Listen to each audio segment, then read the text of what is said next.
કેશોદમાં તાજો Don બન્યાનો video viral. કેશોદમાં નવા ડોનની entry થાય તે પહેલા જ કેશોદ પોલીસે પકડી પાડ્યો। સોશિયલ મીડિયા પર ફોટો મૂકવો ભારે પડ્યો।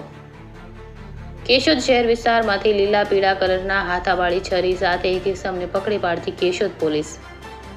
નાયબ પોલીસ મહાનિરીક્ષક નિલેશ જાજડિયા જૂનાગઢ રેન્જની સૂચના મુજબ પોલીસ અધિક્ષક હર્ષદ મહેતા નાઓ તરફથી ગેરકાયદેસર પ્રવૃત્તિ કરતા ઇસમોને પકડી પાડવા કરેલી સૂચના મુજબ કેશોદ પોલીસ સ્ટેશનના પોલીસ ઇન્સ્પેક્ટર બીબી કોળીની સૂચના અનુસાર પોલીસ સ્ટાફના પોલીસ હેડ કોન્સ્ટેબલ પોતે પોલીસ સ્ટાફની કામગીરી સબબ પોલીસ કેશોદ સબ સિટી વિસ્તારમાં પેટ્રોલિંગમાં હતા।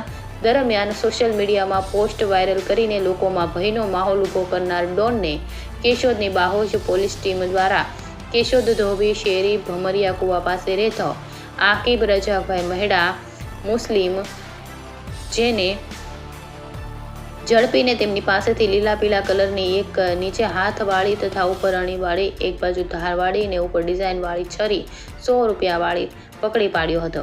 આરોપી વિરુદ્ધ કેશોદ પોલીસ સ્ટેશનમાં જીપી એક્ટ 135 મુજબ ગુનો રજીસ્ટર કરી આગળની કાર્યવાહી હાથ ધરી હતી। કેમેરામેન ટ્રાવેલિયા મધુ સાથે રિપોર્ટર જગદીશ યાદવ જૂનાગઢ। મારું નામ આકિબભાઈ રજાકભાઈ મહિડા। મેં સોશિયલ મીડિયામાં છરી સાથે વિડીયો વાયરલ કર્યો હતો, તેના લીધે લોકોમાં ભયનો માહોલ પેદા થતા હું લોકો પાસે માફી માંગુ છું અને આવી ભૂલ તમે બી ના કરતા હું નહીં કરું।